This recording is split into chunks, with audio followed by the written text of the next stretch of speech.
Hey guys, Ajax22 here. Just wanted to show you the new project that I'm working on. Just got this out of the box. This is a Mexican copy of a Colt single action army. It's kind of a neat piece. This was found by coyote hunters in California in the 1950s, and yeah, it's just in a remarkable shape for its age.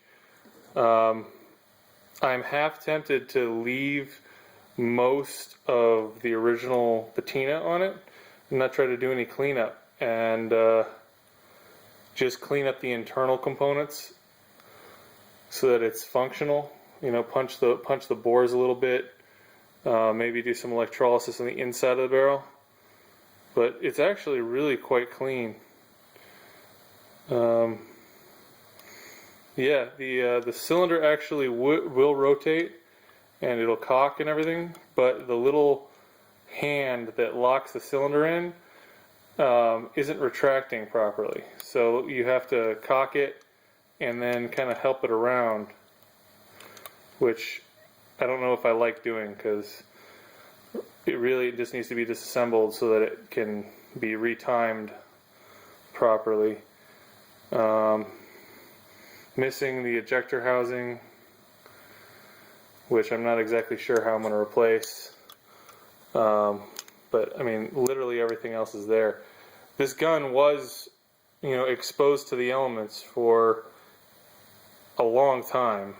How long is anybody's guess? But I've seen a lot of nice quote unquote guns that weren't in this good a shape.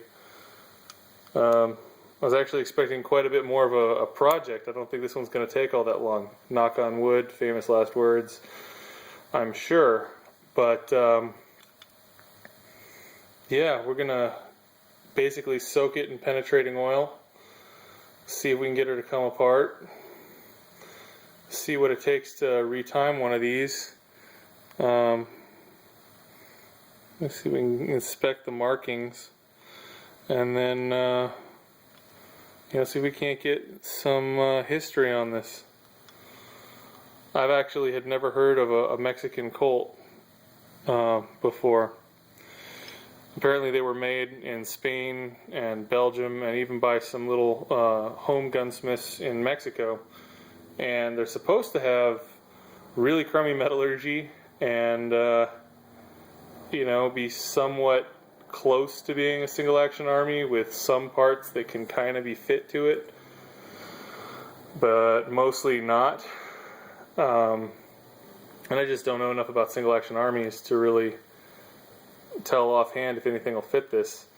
May actually have to make some grips for it, but I'm definitely going to take it, and we're going to use some low power loads and time it, make it work, make it lock up positively, clean it up.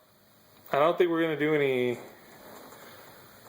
cosmetic, I don't like doing cosmetic work just generally speaking, but I think we might even leave the outward corrosion on this gun and just deal with the internals.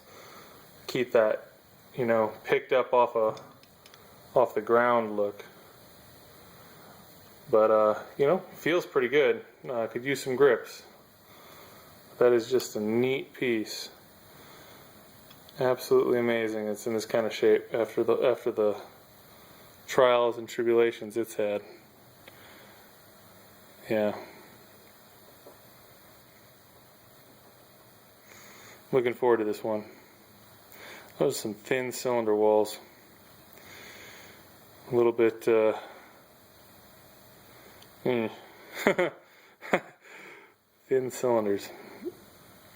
Alright guys, I'm going to spritz this down with a little penetrating oil and let it sit.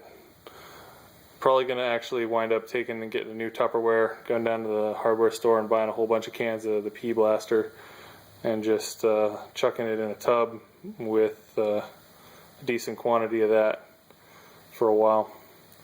Should come right apart. There's this one. This one makes the other projects look really